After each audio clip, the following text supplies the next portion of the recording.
Hi, and welcome to the Oak Ridge Unitarian Universalist Church. I'm Christy White, and I'm a member here. Whether you're here with us for the first time today or back for the first time in a long time, we hope your time with us today will be rejuvenating and fulfilling. But before service begins, we have just a couple of brief announcements. First, please consider joining the ORUUC Facebook group. It's a great way to meet new people, and it's also the way we stay connected throughout the week. Second, after service, many of us go into smaller groups for the second hour of worship. You are welcome to attend any group that you see on the slide after the service ends. However, we particularly invite you to stay in this very Zoom room for a session we call Inquirers. Inquirers is a great place for people coming into the community to get to know one another and learn a little bit more about this congregation and Unitarian Universalism. And finally, for almost 15 years, every week, our congregation sends half the offering out the door in support of a mission or ministry in our local area. For the month of October, the Split the Plate recipient is Stone Soup. 2020 marks the 10th anniversary of the Stone Soup free community meal. There are more than 10,000 food insecure individuals in Anderson County. Stone Soup plays a vital role in making sure hungry people have enough to eat. Served the last Friday of every month, Stone Soup offers guests a unique dine-in service with meal delivery for those who can't travel. Even during COVID, they pivoted and switched to full delivery in order to continue to serve. Stone Soup has provided body and soul-nourishing meals for more than 12,000 people. When the offering comes around, we ask that you consider giving as generously as you're able. Once again, thanks for joining us today and welcome. We hope today is the start of something beautiful.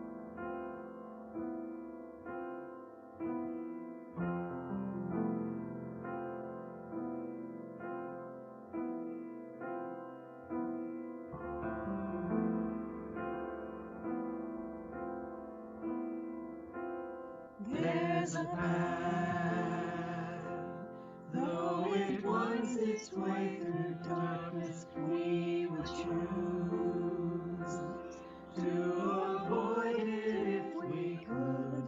We awake to an unexpected calling. Let us come.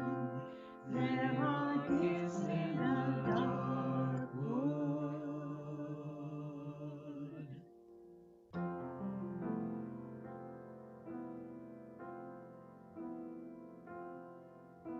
Our worship series, Gifts of the Dark Wood, is about seeing life through new eyes. When we allow ourselves to accept the journey within the dark woods, the Holy Spirit guide tends to nudge us, awaken us to a fuller life. But life is messy. Life is uncertain.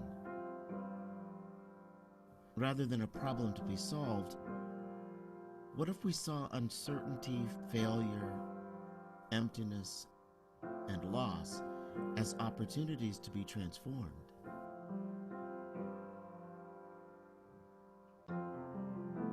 What if we saw how these uncomfortable times can actually help us let go of all we cannot know,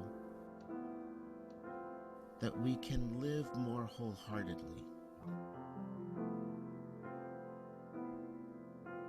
Let us begin the journey.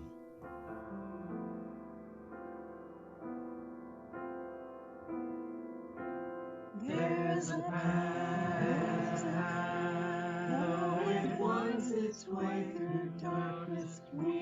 would choose to avoid it if we could. We awake to an unexpected calling. Let us come, let us come. There are gifts in the dark wood.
We light this chalice, symbol of our faith. May it connect us now, right here, to each other, those of us gathered in this space and this time for this hour. Let us know, whoever we are, wherever we come from, right here, right now, we belong. May this chalice that we light connect us to Unitarian Universalists world over, who also light their chalices in the great hope and in the faith of connection and inclusivity. And may this flame illuminate for us the intricate and interwoven interdependence of all of us, the tapestry of life that leaves no one out, that includes all life. May we know that we are held, that we belong to each other, to all of life. Let us worship together.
share some of your feelings with me.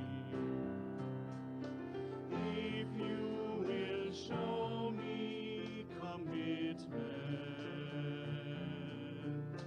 then I may learn to love as you do. Then I may learn to love.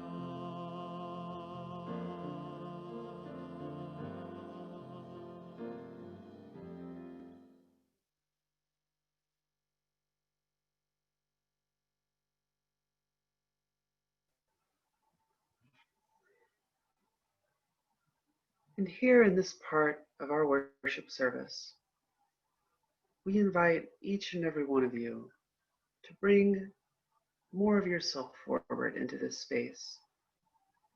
And so there's a couple of things that we like to invite you to do to participate as we build our altar together.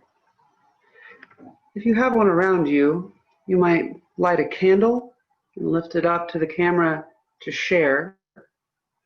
And alongside that, in addition to, or you might go into the chat box, which is the little bubble at the bottom of the screen, and just share a word that represents a prayer, a hope, a concern. What's on your heart? What's on your soul this morning?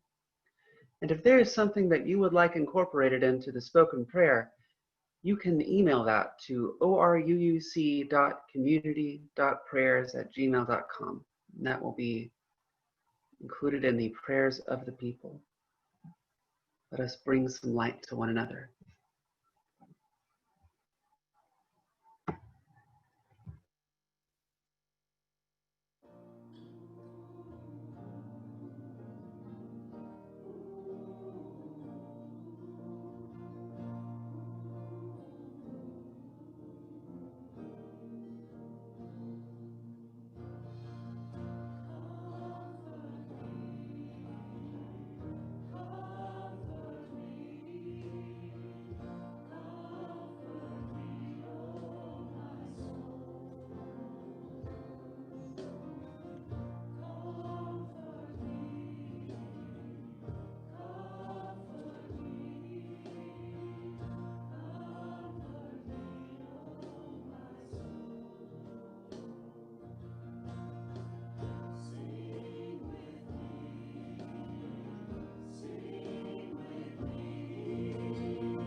Good morning, all.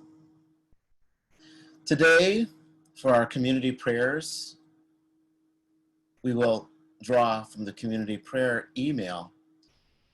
I would encourage you to go there and add whatever you'd like to share for your community prayers. Today, as many of you will remember, a year ago in the late spring, church member Brian Bowers died unexpectedly. This week, his parents sent a note asking for him to be mentioned in this service. This is the most appropriate time for that. He would have turned 61 this Wednesday, October 14th. And at this time, we also wish to hold in our hearts all who suffer in any way, and especially those who have been affected by the COVID-19 pandemic, along with their friends and families. We are mindful that the grim toll of those who have perished in the United States reached 214,000 this week. I'm reminded that when I led the community prayers 3 weeks ago, the number had just topped 200,000. We will all lift into our thoughts and wishes all those people who have perished into our beloved community. With the knowledge that entire communities are now suffering from the injustice of violence committed by their government, we now pray. We hold a sacred space for all who may not find it easy to share their concerns, sorrows, or even their joy. We understand that not all such concerns may be ready to be spoken or shared. In the name of all that we give worth to, let us now give thanks and pray for a better world. Amen.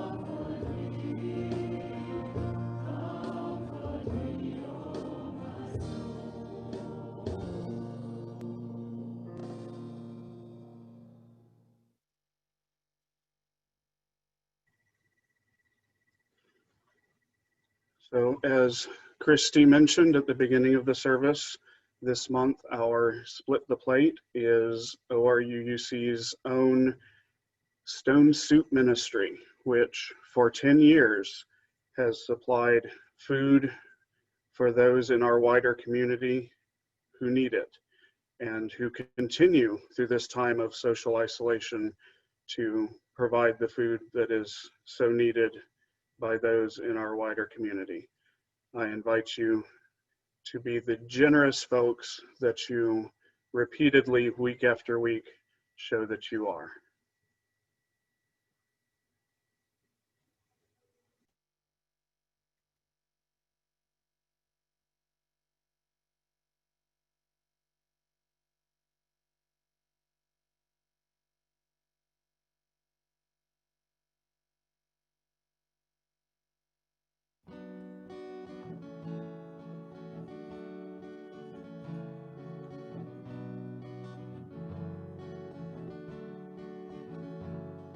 In the ever-shifting waters of the river of this life, I was swimming, seeking comfort. I was wrestling waves to find a boulder I could cling to, a stone to hold me fast, where I let the fretful water of this river around me pass. So I found an anchor, blessed resting place, trusty rock I called my Savior. There I would be safe from the river and its dangers, and I proclaimed my rock divine. and I prayed to it, protect me, and the rock replied, God is a river, not just a stone. God is a wild raging rapids and a slow meandering flow. God is a deep and narrow passage, a peaceful sandy shoal. God is the river swimmer, so let go.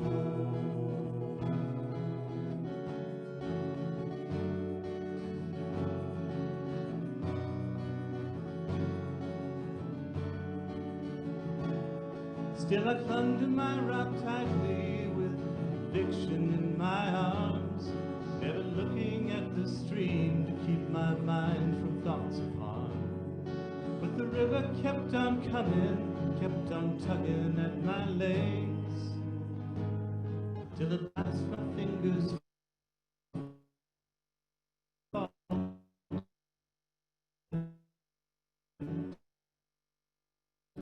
I swept away.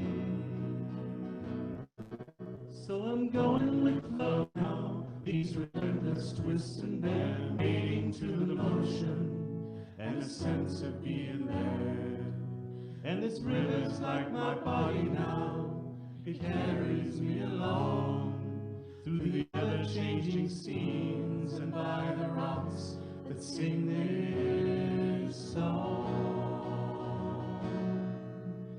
God is a river,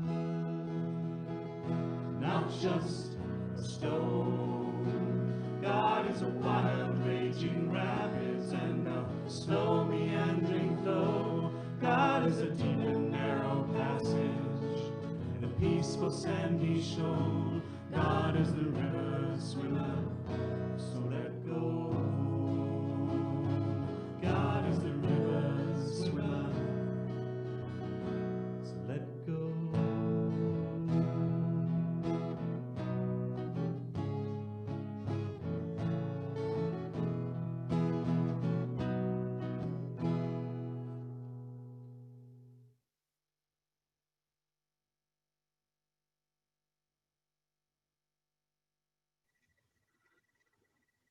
Thank you all for giving so generously as you always do, and letting your gifts flow from you and this congregation out into the wider community to do good for everyone it touches. Thank you.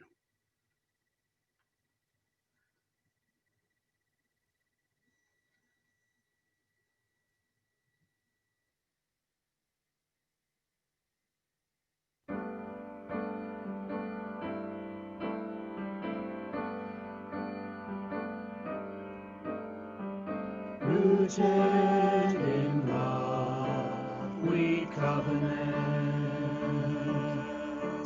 together in peace, to face conflict with compassion, to see strength in diversity, to share laughter and tears, to honor the profound in each of us. With purpose and passion, we care for one another and grow together, rooted in love.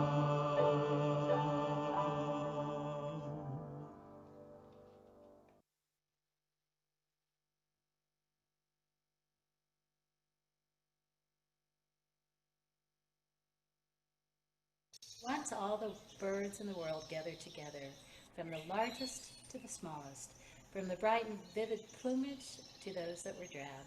From all over the earth they came. Amidst the hooting, quacking, and tweeting, they realized they had a common desire. They wanted to seek out their divine king. Greater than the earthly kings, the leader of the birds was a hoopoe, whose song goes, hoop, oop, oop. The hoopoe told the others that they had a divine king whose name was Sigmor. The birds grew very excited and wanted the hopo to show them the way. The hopo warned that the Simorgh lived far away, and the way would be treacherous. Did they still want to go? The birds had no doubt. Yes, they wanted to go. So the whole motley flock took to the air. First they were eager and chatted among themselves. Then they grew tired. They became quiet. It was a long way, much longer than they expected. They had to cross over 7 valleys. First, the valley of Seekin, then the valley of love, then on insight into mystery, then of detachment, then unity, bewilderment, and finally the valley of fulfillment in selflessness. It was not easy to travel so far. Some dropped out. The nightingale who loved the beauty said she could not leave the rose whom she loved. The hawk realized how proud he was to serve earthly kings. The parrot realized she didn't really want the divine. As the group thinned out, as they crossed other valleys, the birds began to ask the hoopoe questions, but hoopoe would only answer with stories. Finally, after the 7th valley, they reached a lake. It was a beautiful silver lake, and they fluttered down along its edges. The 10 birds that were left were glad to rest, but also confused. They asked the hoopoe, "Where is the Simorgh? Where is the divine ruler?" The hoopoe said, "Look." And the birds looked around, they down at the lake, and then up at the lake, and then they saw 10 beautiful birds shimmering back at them. It was their own reflection. They realized they had traveled all this way to find that the divine lay within. Then they realized a pun. Sigmor, which means divine ruler, also means 10 birds. The divine was within the goal of their quest.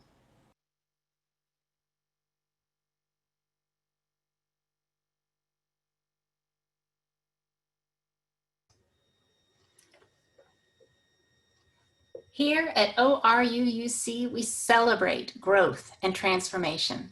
And one of the most special ways that we do this is by building an arch. When we were able to gather together in the sanctuary, after the story, members seated in the center aisle would stand up, raise their hands, and reach their hands and form an arch for our children to go under and bless them into their children's time. I invite you to listen to the lovely words written by our own Nancy Starr and make your own arch. We can have a small arch or a big arch, but please use this time to welcome and bless the children.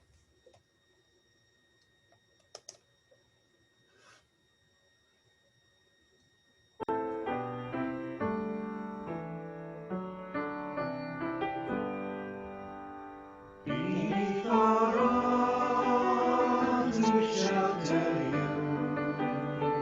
You warm our hearts as you pass through. May our Lord guide you as you go, to help you learn and help you grow.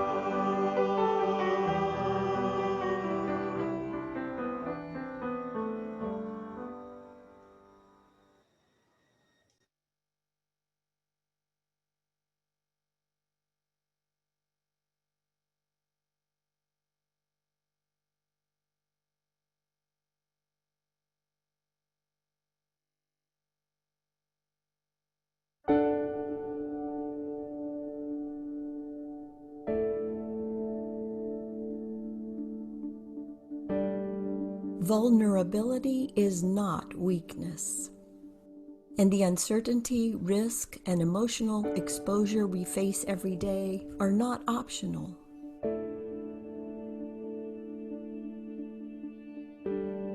Our only choice is a question of engagement. Our willingness to own and engage with our vulnerability determines the depth of our courage and the clarity of our purpose. The level to which we protect ourselves from being vulnerable is a measure of our fear and disconnection. When we spend our lives waiting until we're perfect or bulletproof before we walk into the arena, we ultimately sacrifice relationships and opportunities that may not be recoverable. we squander our precious time, and we turn our backs on our gifts, those unique contributions that only we can make. What drives our fear of being vulnerable? How do we own and engage with vulnerability so we can start transforming the way we live, love, parent, and lead?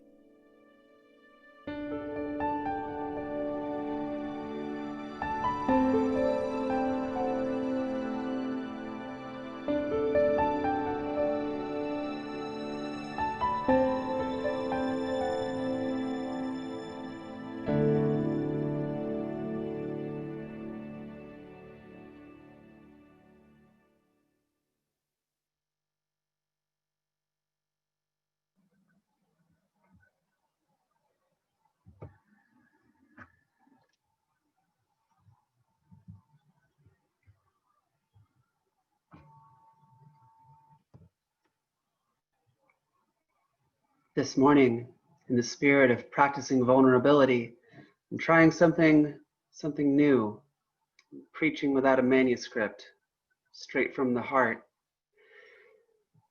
And as we're exploring vulnerability this morning, and uncertainty, and as it's also National Coming Out Day, I figured I'd share a little of my story and how I came to find myself and an experience of great vulnerability. So, for the first 20 years of my life, you could say I was born in the dark woods. These dark woods of East Tennessee, where a smug bigotry can often hide behind a warm, country, genteel exterior. And so it was really hard in the 90s to be able to articulate my inner truth. The height of the AIDS epidemic, when gay bishops were coming out for the first time, and clergy were starting to be able to be openly LGBT in some denominations, the narrative, the story that was being told everywhere around me was one of brokenness, twistedness, badness, that I was broken in some way. I would go into the congregation, sit in the pews of the little Presbyterian church where I worshiped at with my family at the time, and I would read the book of Deuteronomy and see me being called an abomination. Deuteronomy 22:5. A man shall not weareth that which pertaineth to a woman, and a woman shall not weareth that which pertaineth to a man, for such a thing as an abomination unto the Lord your God. What that does to a young person, still processing it. Still processing it. But in that dark wood, in that thicket of uncertainty, there was no way, there was no option to articulate myself in any other way than that which I had been told I had to be. I had to be a man, I had to be straight, I had to be strong, I had to be Christian, could not be vulnerable. Because to me, back then, what I was being told was that vulnerability meant that you are weak, defective, broken. And so it wasn't until, after I had gotten out of the Army, which was another attempt at reinforcing these retaining walls of strength, of rigidity, the fear of the vulnerability, that monster on the other side. What will happen to me? What will become of me if it were ever known that I am what I am? It feels like a great end of me. Felt that way. But once I got out of the Army and I went to college and I met new people and played bluegrass music with gay men, and one of my teachers was lesbian, and as my experience of people and of myself was not lining up with what I had been told, what I had been taught that LGBT people were, that I was, I started going to a Unitarian church, the Tennessee Valley Unitarian Universalist Church, where I met another trans woman for the very first time. She was also the youth minister at Tennessee Valley, which was a position that I would go on to hold myself many years later, but she was a whole person, not this Jerry Springer cartoon that I had grown up with, what I would watch and I would see, oh, that's not me. But here was somebody I saw myself in, and her simple presence gave me permission to embrace myself in a whole new way, and that retaining wall of purity and fake light and pain and shame crumbled. And the abyss and the monsters and the seething hordes I expected on the other side was just a road. And the story continued. And it wasn't all a straight road, no. Sometimes there was no road at all. Sometimes when we're walking through the dark woods, when we run deeper into the dark woods because we're called to something, we're called to transformation and deeper vulnerability. And there's no clear path, but we can listen. We can tend to one another. Is that water flowing? And then we follow the sound of water. And we follow that water back to a source. And I'm still following it. Still following the river that is God, that is change, that is self-actualization, that is living into a call to ministry and a call to my higher self. And I think coming out is like that. It's telling a new story. When I first went to seminary, the very first author that we read was a man named Thomas King. Thomas King is a Native American storyteller, and he, in his book, The Truth About Stories, says very plainly, the truth about stories. The truth about stories is that's all we are. The truth about stories is that is all that we are. Human beings, we're animals. There's not a whole lot that's really special about humans related to the other animal kingdom, except for a couple of particular things that you probably know. We tell stories. We tell stories all the time. We live in stories. Our entire culture could be considered some grand co-creative telling of stories that we live in and are a part of and help tell. Sometimes, though, we forget who we are, and we feel stuck and rigid. And often, I believe, when we become those stuck and rigid places, like I was before I was able to come out, honestly, I was so rigid, didn't want anyone to know who I was because it would be the end of me. I would assume all these fantastic worst case scenarios and tell myself these stories that never really came to pass, but I let myself be trapped by them anyways. Being vulnerable is not always safe. We ought to be careful about how we're vulnerable, but being vulnerable is a way we can tell new stories about ourselves. It's a way we can open ourselves up to one another and be transformed and transform one another in turn. Be changed to be the change that we want to see in the world. Vulnerability is not a linear, one-size-fits-all, easy road to wholeness. Sometimes it breaks us more. Sometimes it leaves us lost, leaves us hurting. But when we are vulnerable in community, when we are vulnerable in trust with people that love us, that care for us, and that hold us, then we can remember who we are a little more, I believe. Because we're not just some deer walking through the dark woods, waiting to be made prey. We're the markers of signs. We're the builders of fires, the tenders of fires. We're the tellers of stories. This is who we are. We are the story being told, and we are the teller of the story in turn. the creator, and the created. And so as we're considering vulnerability today, and the capacity of vulnerability to allow us to transform even amidst this great cloud of uncertainty that is COVID-19, what will happen? What will become of me? What will become of you?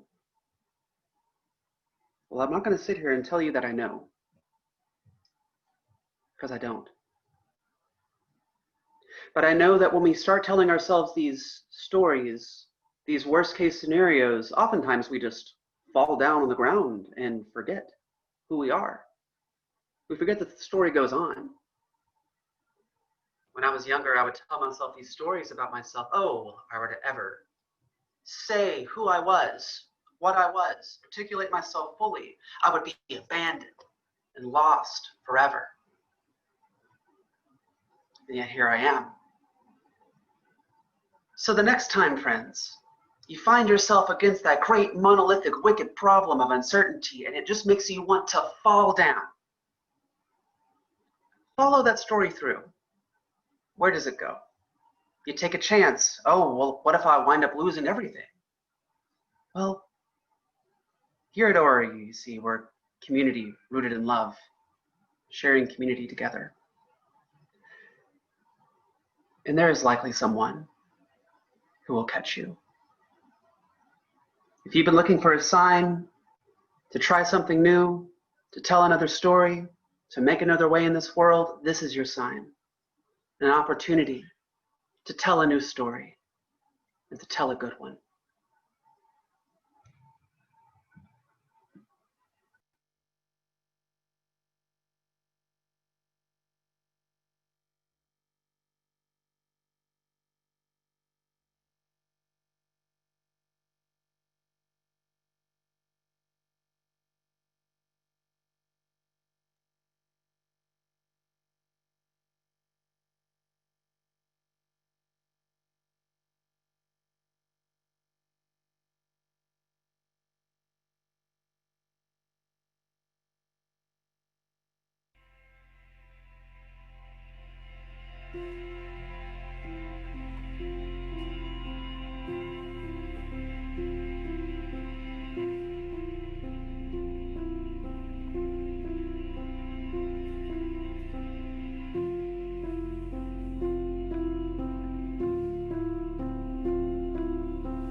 In our theme of the dark woods, in our message of uncertainty today,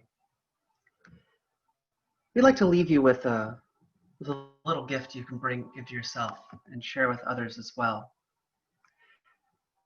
And Reverend Tandy showed us yesterday a body prayer, which has been really good for me, because sometimes, maybe goes along with the trans experience, it's certainly mine, my body sometimes doesn't feel like the most sacred vessel when it is, this miraculous product of billions of years of evolution. So here's how it goes. You can hold your hands in prayer on your forehead, over your third eye. May I be at peace. Then you take your hands, crossed over the heart. May my heart remain open. Arms held up to the sky, hands open in acceptance. May I awaken to my own true nature. And then fists. Bring your hands down to shoulder height, the tightness. May I be healed. Unclenching our fists as open hands out to the sides at shoulder height. May I be a source of healing for all. Prayer crossed to the sky, fists open. Let's try it together. And this time changing I to you. It's a gift we give to others. Saying together, may you be at peace. May your heart remain open. May you awaken to your own true nature. May you be healed. May you be a source of healing for all. May you be at peace. May your heart remain open. May you awaken to your own true nature.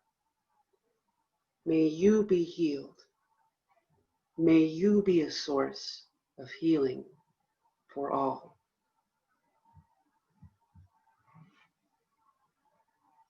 And share that with a friend, someone you love, helping us to embody the sacred, to embody the holy, to embody openness, to be a little vulnerable, because sharing sacred is the work of vulnerability.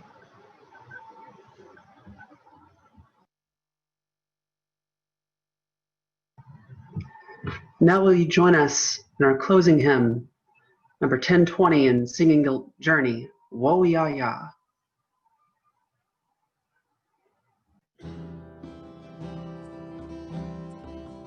We are going, heaven knows where we are going, but we know it is, and we will get there. Heaven knows how we will get there, but we know we will. It will be hard, we know, and the road will be muddy and rough, but we'll get there. Heaven knows how we will get there, but we know we will. Oh yeah, yeah. Oh yeah, yeah. Oh yeah, yeah. Oh yeah, yeah.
Prophetic Church, the world awaits your liberating ministry. May you rock, roll, and move through the dark woods of uncertainty in this beloved community together.